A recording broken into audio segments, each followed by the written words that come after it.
The Chinese brand Haiqin are known for their elaborate styles and designs among the Chinese watch brands. This one, the 8821, is no exception. I don't think it copies from any other famous brand, but it does borrow in other aspects. So this is the Haiqin 8821. Let's have a look at this thing. Good day to you all, and welcome back to another BBW review. As mentioned, this is the Haiqin, I think that's how you pronounce it, the Haiqin 8821 automatic watch from China, shipped and packaged to me for $20. And I think that's absolutely great value, considering how reliable it's been since I've had it. I've had it some time and haven't had the slightest problem with it. And when it's worn on the wrist, I've only needed to wind it up every time I put it on and then taken it off the next day. So let's go over a few dimensions of this thing. What you get is 136 grams with the supplied stainless steel strap. $20, as I've mentioned, shipped and packaged from Shenzhen in China. You have a 42mm dial in dimensions with a 48.5mm lug to lug. It's quite a bulky beast. It's actually 14mm in depth from the base to the flat hardlex crystal on top. I believe it's hardlex crystal, with a 6.8mm crown, which I think is suitable for this because, as mentioned, it's quite a bulky case. You have a 52-hour power reserve. I'm not sure if that's because it's longer than usual, the standard of these Chinese brands being about 35 hours. But I think it's 52, and again, I'm not sure, is it because of you get two balance wheels, you know, a bit more power into the engine there, perhaps, or maybe not, but 52 hours is reported, and I can verify that by my own experience with this watch on the wrist. Let's go over it. So you have again, $20, you have a standard chrome plated alloy case, and it is quite a big beast. The bezel, very thin bezel, all polished and highly polished, leading up to that flat hardlex crystal.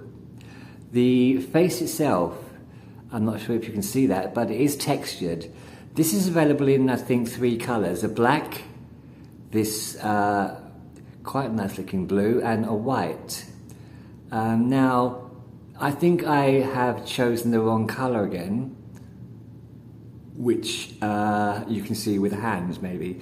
They're not that legible, which is the main problem with this watch. Anyway, back to the face. So you have quite a nice textured face with the brand name printed on the left next to the 9 and the word automatic printed on the right next to the 3. Below the 12, you have a date or a day window, which has beveled edges around, which is it's quite nice. I don't like date windows much. I could do without them, but this is geometrically positioned, nice and centered, so it's quite pleasing to look at, and it's big enough to see. Many of these watches, they'll put the tiniest day or date window next to the 3, and even with a Cyclops, it's impossible to see. But this is quite legible. Around the dial, you have Roman numerals, which are they are applied, very thinly applied, from 1 to 12, with a railway track going around, displaying minutes, which are printed there. The main feature, of course, is the double balance wheel, and you can see them buzzing away there.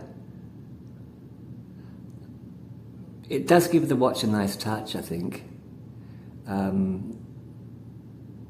Yeah, I like them. The thing that I don't like, and the only thing I don't like about this watch, as I've mentioned, is the illegibility of the hands. Now, maybe the white dial would be better, or a lighter dial would be better, but even close up, and let's position these hands over the balance wheels. So when the hands are over the balance wheels, from a suitable distance, looking down at your wrist, it's quite difficult to check the time. But even when they're not positioned over the balance wheels, let's turn these, it's quite a nice, stiff, firm action on the crown there. But no, I think it's still too dark. And this is quite close on the video, so that's about the best you're going to get. But in the real life, yeah, it is quite difficult to read. The standard, I guess, sword-shaped hands, steel or metallic look, with a standard second hand that sweeps nicely on a 2100 bph movement, which I'll come to in a minute. Actually, I'll come to you right now. So, oh, the date is changed with a button that's pushed in or indented there, and show you what to do.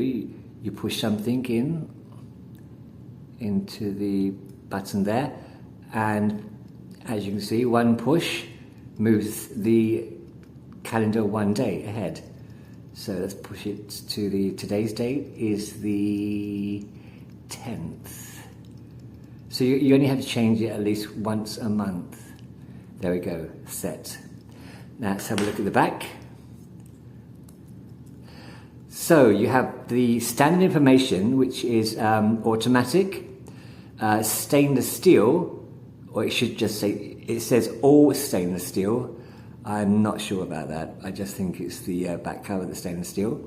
And the reference number, which is 8821. Now the rotor, as you can see, has been skeletonized, which I think is quite nice. Usually they just leave them plain, which doesn't show much of the movement. But this is quite a nice touch where they've skeletonized the rotor.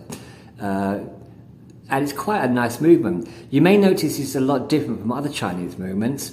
I have been reliably told that this is a seagull movement, but I cannot swear to it. But it's certainly different than the other standard Shanghai movements. And it does look, no, it doesn't look too bad at all, if I say so myself. It's a bi-directional rotor, as you can see, and keeps actually very good time. It's a screw down back cover, all stainless steel. I'm really not sure about that, but I'm guessing that's a fib, and it's just the back cover that's stainless steel. Excuse me. The last feature of this is the strap, and again, keep in mind this is just $22, and for that you do get a rather nice strap, stainless steel.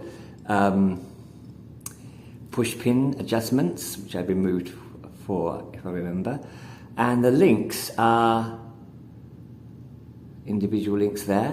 One, yeah, they're not. It's a three, one, two, which is one solid link there. So you got the fat link in the middle and a thin one around the outside.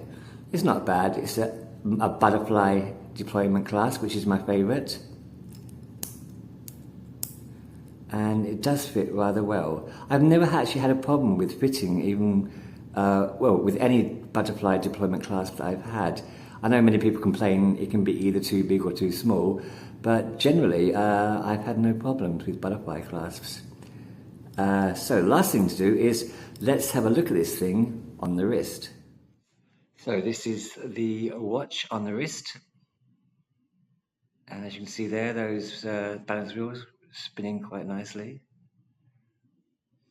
So as mentioned, 14 millimeters in depth. It is quite a bulky beast, but it does fit under the shirt cuff. Okay, there. With a bit of a struggle there. 42 millimeters. It does. Actually, it doesn't. Overhang at all. There's no discernible gap under the lugs, as you can see. But apart from that depth, that's the only aesthetic problem, I think, it being quite bulky. Maybe that's because of the movement having to accommodate for those two balance wheels. But it does look quite nice on the wrist. And that strap, it's quite a decent strap as well. All in all, quite a nice package. Bar the quite illegible hands. So if you are interested in this, I would consider getting the plain white face, not the darker one, like the blue as we have here, or indeed the black. I'm sure you'd be much happier with a much more legible white face. Anyway, there we go. So there you have it, the Haiqin 8821. And all things considered, I think for the price, it's quite a bargain. Obviously there are a few compromises, as I've mentioned, the main one being the illegibility with the hands, especially in bright sunlight. But it's a compromise I'm willing to accept because apart from that, I think everything else is really great value for money. So there you have it. Thanks for watching, and I hope to see you again with another watch on the green chair. Until then, take it easy.